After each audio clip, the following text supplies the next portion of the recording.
Okay, we're back again. So what is a comfort room? What is a CR? A CR is actually a toilet. In other countries, they call it powder room or wherein you freshen up or basically where you find comfort. So in the Philippines, it's easier to find the toilet if you will ask where is the CR because it just means the comfort room. Yes. Awesome. Here's an interesting one. Why is there usually a person guarding the CR or the bathroom, especially in some rural areas? So in many public places, toilets are not usually maintained by the government and more so by community services and congregations of people who created those CRs for more accessibility. So basically, if you pay just a small fee, guys, it's not necessarily a big one, just to maintain the comfort rooms. It covers cleaning, water, and supplies so they can keep up the comfort room for everyone else. That's really interesting. We don't usually have that and we're not used to it. So that's a good way of making like smaller group pointable in that area. Yeah, so just to add with after. what Rom mentioned, sometimes, the destinations are actually geographically isolated, but there's a terminal. So the people that are operating the terminal, sometimes it's run by cooperatives or people organizations, and it's more of a voluntary community mobilization. So that's part of your role to just contribute a little for it to be maintained. Yes, eventually,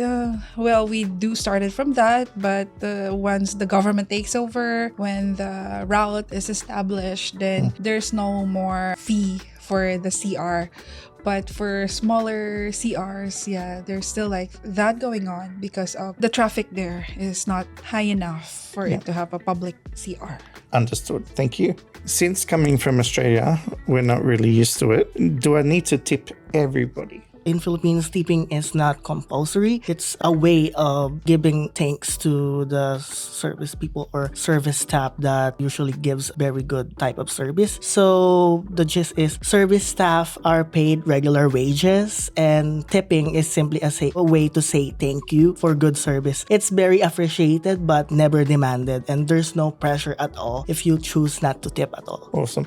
So in other words, basically from my understanding, when you go there and you've been to a restaurant, the waitress or waiter has been very helpful, or you go to a certain, maybe a tourist park or something like that, and somebody's been an exceptional guide. If you have the means, then, if you want to, don't feel obligated, just give them a little tip. 20 pesos here or 50 pesos. Yeah. Whatever Or a you're little comfortable with. chocolate. Yeah, anything. They will definitely be appreciative because it's like what Rom said and what we've mentioned. It's more of acknowledging the positive experience. And these are people in the hospitality industry, and that's one of our strengths as a Filipino. We are really into accommodating people. That's like they said, one of our core value is hospitality and being hospitable. And as Cassie just mentioned, it doesn't always have to be pesos. It can be chocolate, a gift. If you're going there for the first time and you have something from Australia, they'll be more than happy to receive it. Yeah. Okay, that's all we have time for now, but we'll be back